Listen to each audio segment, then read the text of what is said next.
सच्चिदानंद करुणा में भगवान श्री कृष्ण और बलराम कंस सिंहासन पर विराजमान है। संपूर्ण मथुरा मंडल की प्रजा बैठी हुई है और ब्रज के नंद बाबा आदि सब ग्वाल बाल भी गए हुए हैं। भगवान श्री कृष्ण और बलराम को अखाड़े में घसीटा चाणूर और मुष्टिक ने और कहा आओ हमसे युद्ध करो।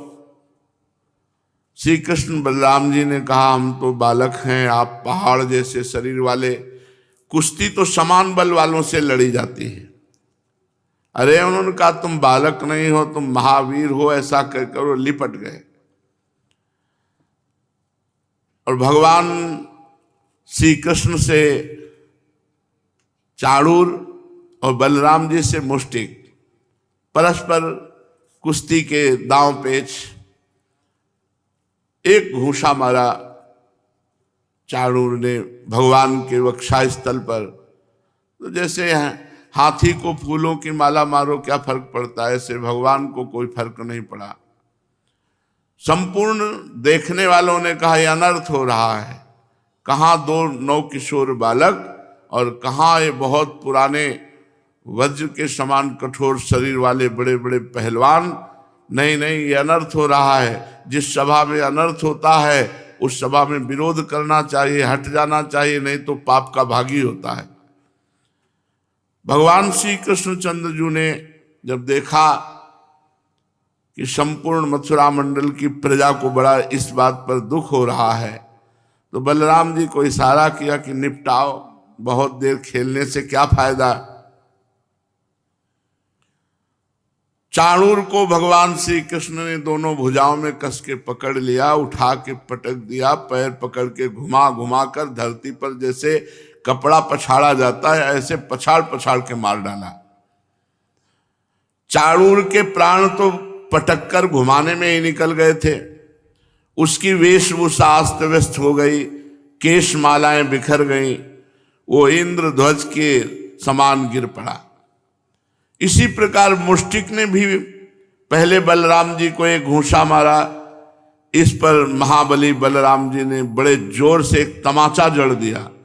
तमाचा लगने से वो कंपायमान हो गया और आंधी से उखड़े हुए वृक्ष के समान अत्यंत व्यथित और अंत में प्राणहीन होकर खून उगलता हुआ पृथ्वी पर गिर पड़ा।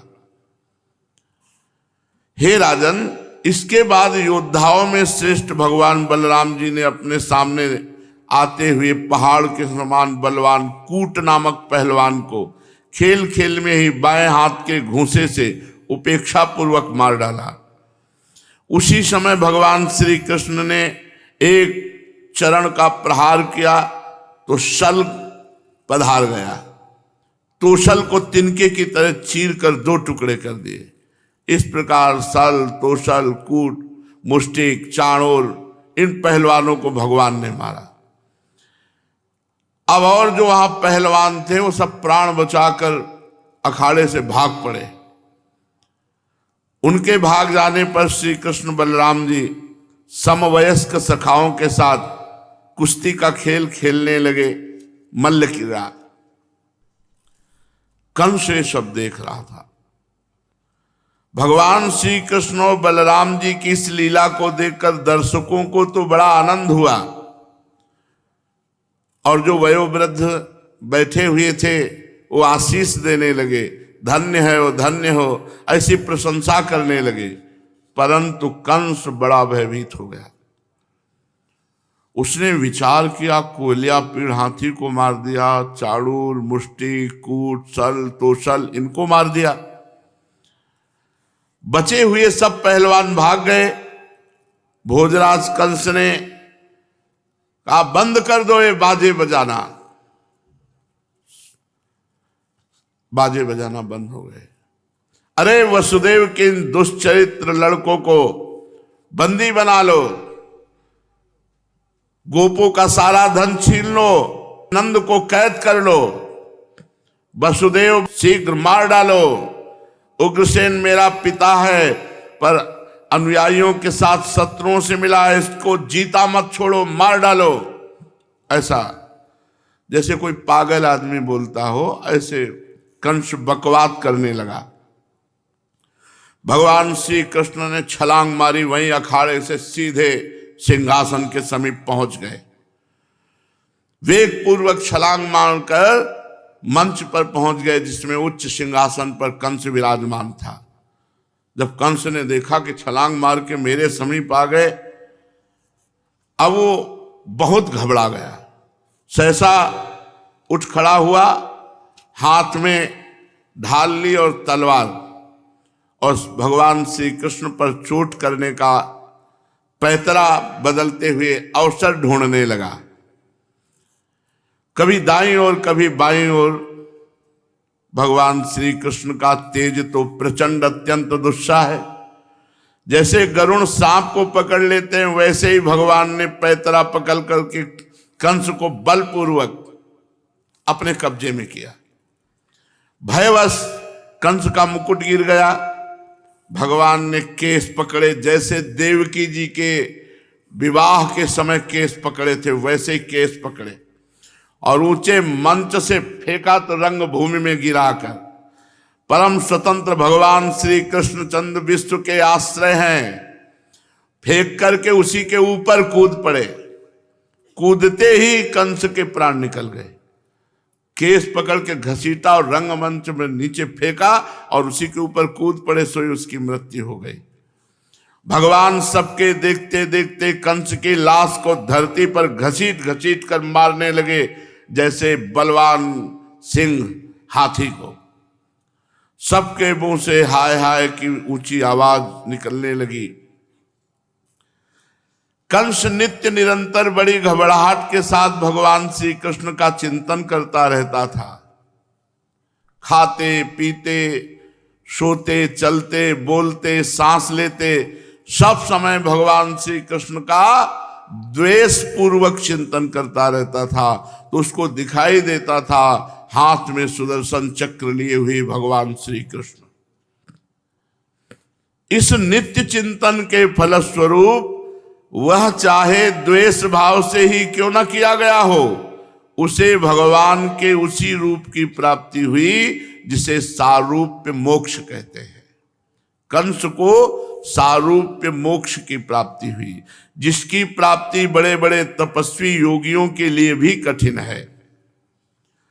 अब जब कंस के भाइयों ने देखा, जो कंक आदि निग्रोध आदि थे, कि हमारे बड़े भ्राता महाराज कंस का वध कर दिया श्री कृष्ण ने, तो अपने बड़े भाई का बदला लेने के लिए क्रोध में आग बबूला होकर भगवान श्री कृष्ण और बलराम की ओर दौड़े। जब भगवान बलराम जी ने देखा कि बड़े वेग से युद्ध के लिए तैयार होकर ये दौड़े आ रहे हैं, तो एक परिग उठाकर उन सबको मार डाला, जैसे सिंह पशुओं को मार डालता है। उस समय आकाश में दुंदुभियां बजने लगी। भगवान के विभूति स्वरूप ब्रह्मा शंकर आदि देवता बड़े आनंद से पुष्पों की वर्षा करते हुए श्री कृष्ण बलराम की स्तुति करने लगे। महाराज, कंस और उसके भाइयों की स्त्रियां स्वजनों की मृत्यु से अत्यंत दुखित हो गई और अपना सिर पीटती हुई, आंखों में आंसू भरे हुए वहां आई, और वीर सैया पर सोए हुए अपने पतियों से लिपट कर वो शोकग्रस्त हो गई और बार बार आंसू बहाती हुई ऊंचे स्वर से विलाप करने लगी। वो स्त्रियां रो रो के पुकार रही थी, हा नाथ, हे प्यारे, हे धर्मज्ञ, हे करुणामय, हे अनाथ वत्सल, आपकी मृत्यु से हम सब मरी समान हो गई। आज हमारा घर उजड़ गया, हमारा सौभाग्य उजड़ गया, हमारी संतान अनाथ हो गई। कंस से उसकी पत्नियां कहती, इस पुरी के आप ही स्वामी थे, आपने इतने निरपराध प्राणियों से द्रोह किया कि उसी पाप के कारण आप मारे गए। आपने बड़ा अन्याय किया था, इसी से आपकी ये गति हुई है। सच है, जो जगत के जीवों से द्रोह करता है, उनका अहित करता है, ऐसे पुरुष की ऐसी ही गति होती है। उनकी पत्नियां कह रहे हैं। ये भगवान श्री कृष्ण जगत के समस्त प्राणियों की उत्पत्ति और प्रलय के आधार हैं। ये भगवान श्री कृष्ण जगत के रक्षक है। जो भगवान का बुरा चाहता है या जगत का बुरा चाहता है वो कभी सुखी नहीं रह सकता। परीक्षित, भगवान श्री कृष्ण ही सारे संसार के जीवन दाता हैं। फिर उन्होंने कंस और उनके भाइयों की रानियों को ढांढस बंधाया, सांत्वना दी। फिर लोक रीत के अनुसार मरने वालों का जैसा क्रियाकर्म होता है वो सब कराया। तदनंतर भगवान श्री कृष्ण और बलराम जी ने जेल में प्रवेश किया और वहां देखा कि उनके माता पिता देवकी वसुदेव हथकड़ी बेड़ियों से जकड़े हुए हैं। स्वयं बंधन काटा और सिर से स्पर्श करके उनके चरणों की वंदना की। अपने पुत्रों के प्रणाम करने पर भी देवकी वसुदेव जी ने देखा कि ये तो जगदीश्वर है, ये तो साक्षात भगवान है। उन्होंने अपने हृदय से नहीं लगाया। शंका हो गई कि ये भगवान जगदीश्वर हैं, इनको हम कैसे गले लगाए। श्री सुखदेव जी कहते हैं, परीक्षित, भगवान श्री कृष्ण ने देखा कि मेरे माता पिता को मेरे भगवत्ता का, ऐश्वर्य का, भगवत भाव का ज्ञान हो गया जो ठीक नहीं है, क्योंकि इससे इन्हें पुत्र स्नेह का सुख नहीं मिल पाएगा। ऐसा सोचकर उन्होंने उन पर अपनी उस योग माया का प्रभाव फैला दिया जो उनके स्वजनों को मुग्ध रखकर उनकी लीला में सहायक होती है। यदुवंश शिरोमणि भगवान श्री कृष्ण बड़े भाई बलराम जी के साथ अपनी माँ बाप के पास जाकर आदर पूर्वक विनय झुककर कहा, मेरी माँ और मेरे पिताजी। जब ऐसा बोले कि मेरे माँ मेरे पिताजी, और उधर योग माया को आदेश कर दिया कि इनके ज्ञान का अपहरण करो, नहीं तो पुत्र स्नेह का सुख नहीं ले पाएंगे।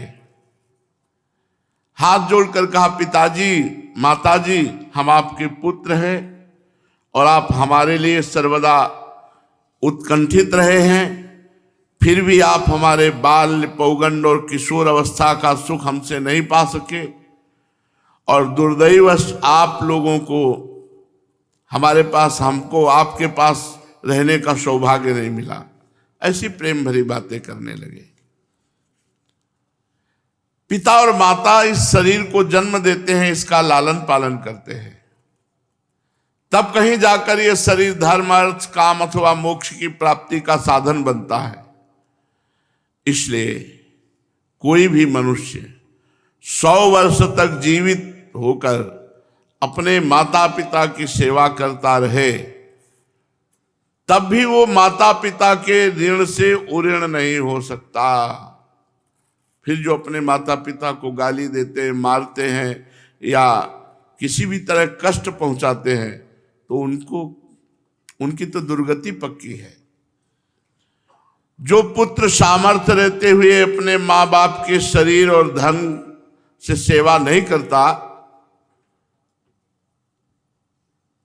सामर्थ्य है, शरीर स्वस्थ है, रुपया पैसा भी है, और अपने माँ बाप की सेवा नहीं करता, उसके मरने पर यमदूत उसे उसके अपने शरीर का मांस खिलाते हुए नरक भोगाते हैं। इसलिए माता पिता की सेवा बहुत अनिवार्य है, बहुत अनिवार्य है। फिर ये आज का जो समय चल रहा है बड़ा मंगलमय है। जरा देखो तो अपने माता पिता के चरणों में मस्तक रखकर देखो, अपने माता पिता का दुलार देखो। जब वो कृपा करते हैं तब ऐसा लगता है मेरे भगवान इनमें विराजमान है, दूसरी कोई ऐसी कृपा कर ही नहीं सकता। देखो, जब माँ ऐसे दौड़कर गले से लगाती है और अश्रुओं से मस्तक भिगोती है, उस समय का सुख कैसे वर्णन करें। जिंदगी में कोई वो सुख नहीं दे सकता जो माँ हृदय से लगा के, जब ऐसी पवित्र माँ, ऐसे पवित्र पिता को जो अपमानित करते हैं, उनकी बड़ी दुर्गति होती है। जो अपनी पत्नी का भरण पोषण नहीं करता। जैसे तुम्हें पाणी ग्रहण मिला तो तुमने जिम्मेवारी ली, उसकी जिम्मेवारी तुमने ली है। जो उनके माता पिता से बना वो तुम्हें दे दिया। कुछ लोग दहेज के लिए प्रताड़ित करते हैं, ये बहुत बड़ी निंदनीय बात है। अगर गरीब आदमी है, बेटी का ब्याह है, अपना जीवन धन बेटी दे रहा है और जो कुछ है वो दे ही दिया है। ऐसा कोई पिता नहीं होता कि बेटी के साथ कुछ देना, ऐसा नहीं। सबका हृदय उल्लसित होता है और बड़ा मंगलमय वो दिन होता है जब पाणी ग्रहण कन्यादान करता है, वो पिता बड़ा भाग्यशाली होता है। अब ये जो लोग लड़की को प्रताड़ित करते हैं, दहेज ये सब, नरकगामी लोग हैं, ये नरकगामी लोग हैं। और जो पुरुष पाणी ग्रहण हाथ में लेकर पत्नी का भरण पोषण, उसकी कामनाओं की पूर्ति, उसकी सुरक्षा व्यवस्था, पूरी जिम्मेवारी उसकी बनती है। और पत्नी को चाहिए जिससे पाणी ग्रहण हुआ है आजीवन उसकी आज्ञा पर चलने की चेष्टा करे। बालक और बूढ़े, अतिथि और गुरु, भोजन सबसे पहले इनको पवाया जाता है, इनका सम्मान किया जाता है।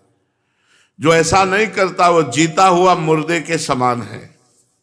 भगवान ने कहा, पिताजी हमारे इतने दिन आपसे विमुख गए, क्योंकि कंस के भय से सदा उद्विग्न चित्त रहने के कारण हम आपके पास नहीं आ पाए, आपकी सेवा नहीं कर पाए, इसलिए हम असमर्थ रहे, हमें क्षमा कीजिए। मेरी माँ और मेरे पिताजी आप दोनों हमें क्षमा करें। हाय, दुष्ट कंस ने आपको इतने इतने कष्ट दिए, परंतु हम परतंत्र रहने के कारण आपकी कोई सेवा शुश्रूषा न कर सके। श्री सुखदेव जी कहते, परीक्षित, लीला से मनुष्य बने हुए विश्वात्मा भगवान श्री कृष्ण की सुवाणी से मोहित होकर के देवकी वसुदेव जी ने गोद में उठा लिया, हृदय से लगाकर मेरे बेटा ऐसा कह के परमानंद में मगन हुए। ये योग माया का प्रभाव, नहीं तो जान गए थे ये परब्रह्म परमात्मा है। इसीलिए प्रथम बार प्रणाम करने पर हृदय से नहीं लगाया। योग माया का प्रभाव कि ऐसे स्नेह पास में बंध गए, पूर्णतया मोहित हो गए कि आंसुओं की धारा बहने लगी और श्री कृष्ण चंद्र जी और बलराम जी को हृदय से लगा लिया। गला रुंध गया, कुछ बोलने की सामर्थ्य न रही। देवकी नंदन भगवान श्री कृष्णचंद्र जी इस प्रकार अपने माता पिता को सांत्वना देकर जेल में ही आगे बढ़े और महाराज उग्रसेन, जो यदुवंशियों के राजा बना दिए गए थे, उनके पास गए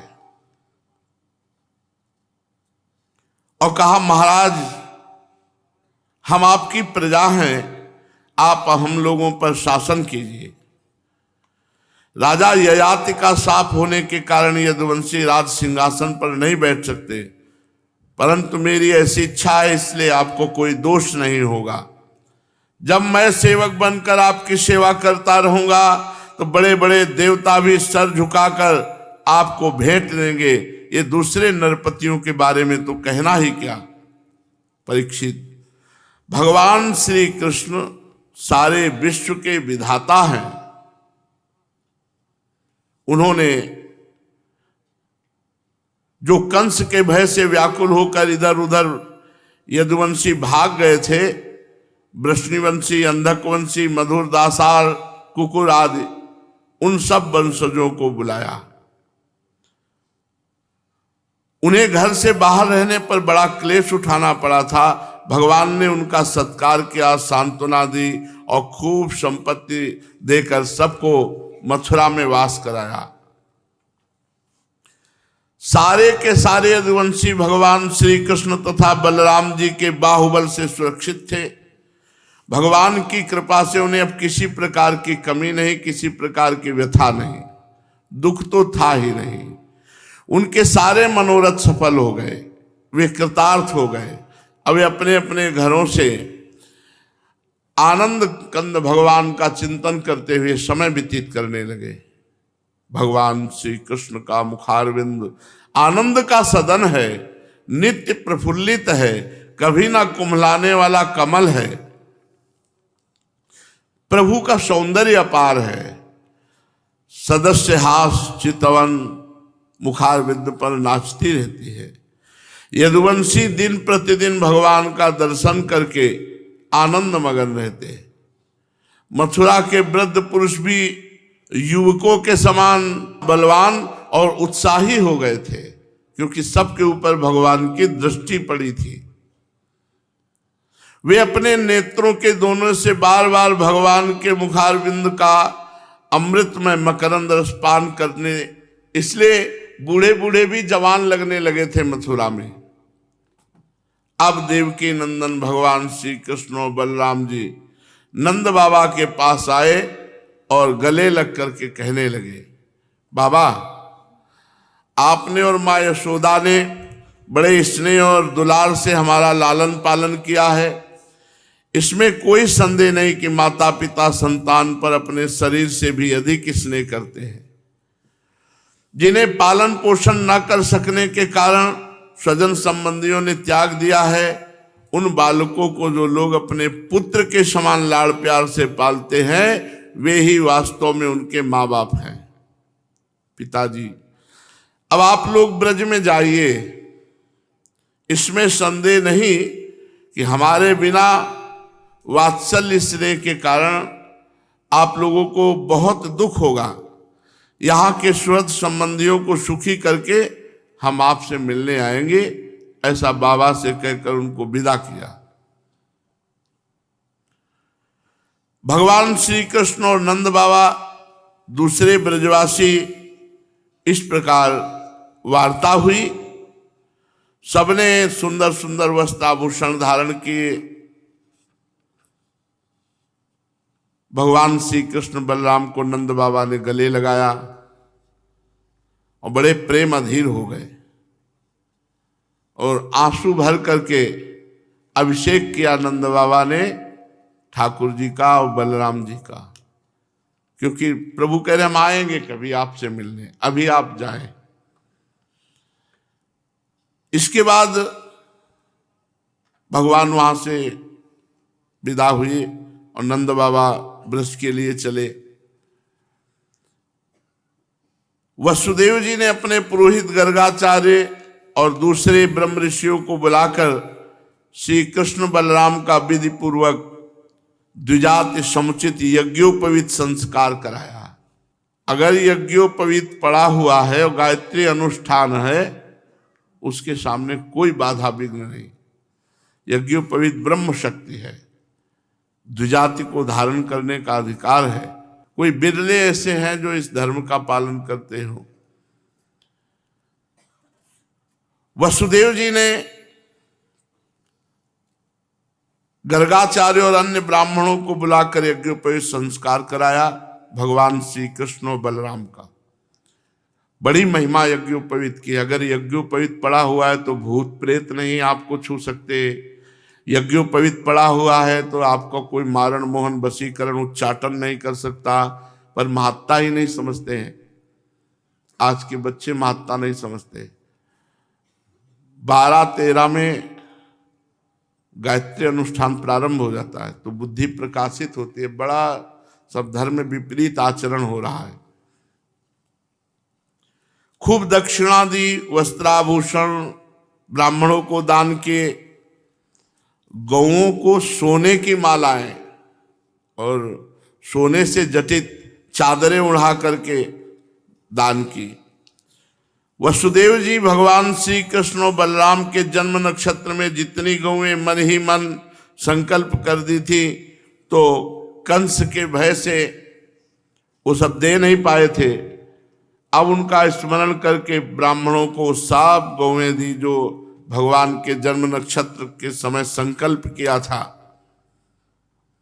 गर्गाचार्य जी से संस्कार कराकर बलराम और भगवान श्री कृष्ण को द्विजत्व प्राप्त कराया।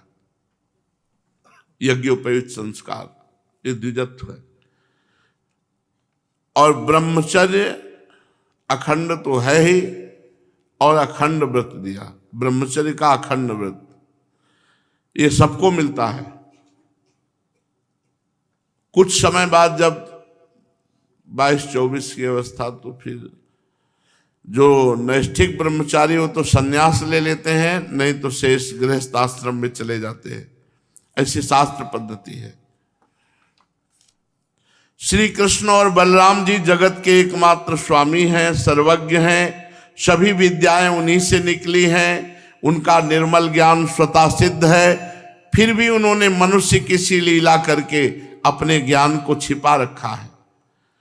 अब ये दोनों गुरुकुल में निवास करने की इच्छा से अवंतीपुरी गए, उज्जैन। वहां काश्यप गोत्री संदीपनी मुनि के पास गुरुकुल में निवास किया, उनको गुरु पद में वरण किया। दोनों भाई विधि पूर्वक गुरु जी के पास रहने लगे। उस समय वे बड़े ही सुसंयत,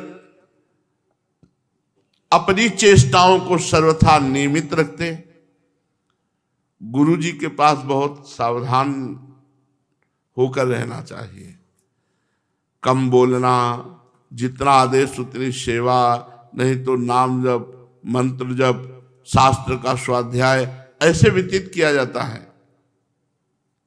गुरुजनों के यहां बहुत सावधानी से रहना चाहिए। भगवान श्री कृष्ण बलराम बड़े सुसंयत रहते हैं, चेष्टाओं को नियमित रखते हैं और गुरुदेव का विशेष आदर करते हैं। गुरुदेव भी श्री कृष्ण बलराम का विशेष आदर करते हैं। भगवान श्री कृष्ण बलराम जी ने सेवक की भांति गुरुदेव भगवान की उत्तम सेवा की। गुरुदेव की अधीनता कैसे स्वीकार करनी चाहिए, ये स्वयं श्री कृष्ण और बलराम ने आदर्श रखा। अपने गुरुदेव को साक्षात भगवान समझकर उनकी आज्ञा का पालन, उनकी सेवा। गुरुवर संदीपनी जी उनकी शुद्ध भाव से युक्त सेवा से बहुत प्रसन्न हुए।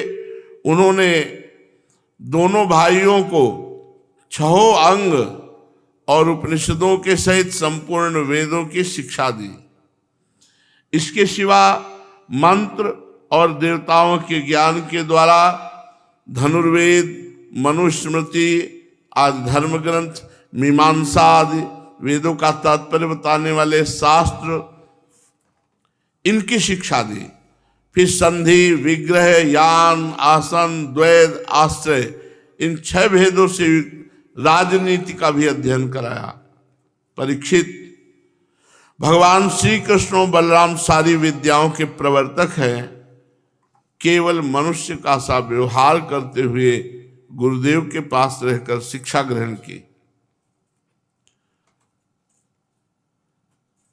गुरुदेव जी एक बार केवल बोलते थे, भगवान को कंठस्थ हो जाती थी, क्योंकि कंठस्थ क्या है तो भगवान है। 64 दिन रात में भगवान ने 64 प्रकार की शिक्षाएं ग्रहण की। गान विद्या, वाद्य, भांति भांति के बाजे बजाना, नृत्य करना, नाट्य करना, चित्रकारी करना, बेल बूटे बनाना, चावल और पुष्पादि से पूजा के उपहार की रचना करना, फूलों की सेज बनाना, दांत, वस्त्र और अंगों को रंगना, मणियों की फर्श बनाना, सैया रचना, जल को बांध देना और विचित्र सिद्धियां, हार माला आदि बनाना, कान और चोटी के फूल गहने बनाना, कपड़े नाना प्रकार से सुसज्जित करना, फूलों के आभूषणों से श्रृंगार करना, कानों के पत्तों की रचना करना, सुगंधित वस्तुएं, इत्र, तेल, इनका निर्माण करना, इंद्रजाल, जादूगरी करना, जैसा चाहे वैसा वेश धारण कर लेना, हाथ की फुर्ती के काम, तरह तरह की खाने की भोग की वस्तुएं बना लेना, तरह तरह के पीने के पदार्थ बनाना और सुई का काम, सिलने का काम, कठपुतली बनाना, उसको नचाना, पहेली बनाना और उसको गाना, प्रतिमा बनाना, उसकी पूजा करना, कूटनीति, ग्रंथों के पढ़ाने की चातुरी, नाटक, आख्यायिका आदि की रचना करना, समस्या पूर्ति करना, पट्टी, बेत, बाण आदि बनाना, गलीचे, दरी आदि बनाना, बढ़ई की पूरी कारीगरी, ग्रह आदि बनाने की कारीगरी, सोने चांदी आदि धातुओं की तथा हीरे पन्ने आदि रत्नों की परीक्षा करना, सोना चांदी आदि बना लेना, मणियों के रंग को पहचान लेना, खानों की पहचान करना, वृक्षों की चिकित्सा करना, भेड़ा, मुर्गा, बटेर आदि को लड़ाने की रीति सीखना, तोता मैना आदि की बोलियां बोलना, उच्चाटन करना, केशों की सफाई का कौशल और मुट्ठी की चीज या मन की बात जान लेना और म्लेच्छ काव्यों को समझ लेना, विभिन्न देशों की भाषाओं का ज्ञान हो जाना, शकुन अपशकुन जानना और प्रश्नों के उत्तर में शुभाशुभ बतलाना, नाना प्रकार के मातृका यंत्र बनाना, रत्नों को नाना प्रकार के आकारों में काटना, सांकेतिक भाषा बोलना, मन में कटक रचना करना, नई नई बातें निकालना, छल से काम निकालना, समस्त कोशों का ज्ञान होना, समस्त छंदों का ज्ञान होना, वस्त्रों को छिपाने या बदलने की विद्या और द्वैत क्रीड़ा, दूर के मनुष्य वस्तुओं का आकर्षण कर लेना, बालकों के खेल, मंत्र विद्या, विजय प्राप्त कराने वाली विद्या, वेताल आदि को वश में रख लेना, ये 64 प्रकार की विद्याएं संदीपनी ऋषि से सुनी। बलराम जी और भगवान श्री कृष्ण का पराक्रम अनंत है, दोनों महारथी हैं। गुरुदेव भगवान ने 64 प्रकार की शिक्षा सिखाई। अब अध्ययन समाप्त हुआ तो संदीपनी मुनि से प्रार्थना की कि गुरुदक्षिणा, ये गुरु को गुरुदक्षिणा से संतुष्ट किया जाता है, तो आपकी जो इच्छा हो वो गुरुदक्षिणा मांग लो।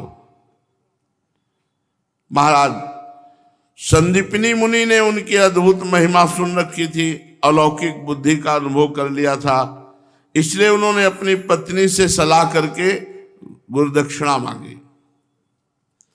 कहा, प्रभास क्षेत्र में हमारा बालक समुद्र में डूबकर मर गया था, उसे आप ले आओ, यही गुरुदक्षिणा है। भगवान बलराम जी और श्री कृष्ण का पराक्रम तो अनंत महारथी, उन्होंने बहुत अच्छा कहकर गुरु जी की आज्ञा स्वीकार की और रथ पर सवार होकर प्रभास क्षेत्र गए। समुद्र तट पर जाकर क्षण भर बैठे थे। उस समय ये जानकर के एक साक्षात परमेश्वर है, समुद्र ने अनेक प्रकार की पूजा सामग्री लेकर सामने आया और भगवान ने समुद्र से कहा, समुद्र तुम यहां अपनी बड़ी बड़ी तरंगों से हमारे जिस गुरुपुत्र को बहा ले गए उसे ला कर लाओ। संदीपनी जी ने गुरुदक्षिणा में मांगा कि हमारा पुत्र प्रभास क्षेत्र में डूब गया था, उसे वापस ले आओ। तो समुद्र हाथ जोड़कर बोला, देवादिदेव श्री कृष्ण, मैंने उस बालक को नहीं लिया, मेरे जल में पंचजन नाम का एक बड़ा भारी दैत्य जाति का असुर है जो शंख के रूप में रहता है, हो सकता है उसी ने वो बालक चुरा लिया हो। समुद्र की बात सुनकर भगवान तुरंत ही जल में जा घुसे और शंखासुर को मार डाला, परंतु वो बालक उसके पेट में नहीं मिला। तब उसके शरीर का शंख लेकर भगवान रथ पर चले। वहां से बलराम जी के साथ भगवान श्री कृष्ण संयमिनीपुरी यमराज की राजधानी है, वहां जाकर पांचजन्य शंख बजाया। शंख सुन करके यमराज जी आए और भगवान का स्वागत किया, भक्ति भाव से विधि पूर्वक अर्चना वंदना की और नम्रता से झुक करके कहा, सबके हृदय में विराजमान सच्चिदानंद स्वरूप भगवान श्री कृष्ण, क्या सेवा करें? आप दोनों लीला से मनुष्य बने हुए हो, वैसे तो परमेश्वर हो, मैं आप दोनों की क्या सेवा करूं? भगवान ने कहा, यमराज, यहां हमारे अपने कर्म बंधन के अनुसार गुरुपुत्र लाया गया है, तुम मेरी आज्ञा स्वीकार करो, उसके कर्मों पर ध्यान मत दो और वो पुत्र ला कर दो। यमराज ने कहा, जो आज्ञा। और भगवान आदेश जो दिए थे उसका तत्काल पालन हुआ, गुरुपुत्र को लाके दे दिया। अब आप देख लो, संदीपनी जी के पुत्र हैं, वो कहां पहुंचे थे? यमपुरी में मिले। भजन नहीं करोगे तो बात नहीं बनेगी। वो संदीपनी जी हैं जिनके शिष्य भगवान श्री कृष्ण, जिनको 64 विद्याओं का ज्ञान कराया। भगवान श्री कृष्ण जिनके शिष्य बने, उनके पुत्र कहां मिले? यमपुरी में। इसलिए ऐसा ना सोचो कि जो मन आवे सो करें हम, नहीं, बहुत सावधानी की जरूरत है। जैसे हरिवंश नरक गति दुर्भर, यम द्वारे कटियत नख छीके। थोड़े से अपराध का भी हिसाब होता है, इसीलिए राधा राधा बोलो, सब क्षमा हो जाएगा। बहुत बड़ा बल है राधा नाम में। यमराज जी ने आकर के गुरुपुत्र को सौंप दिया और कहा, प्रभु और आज्ञा कीजिए, क्या सेवा करूं?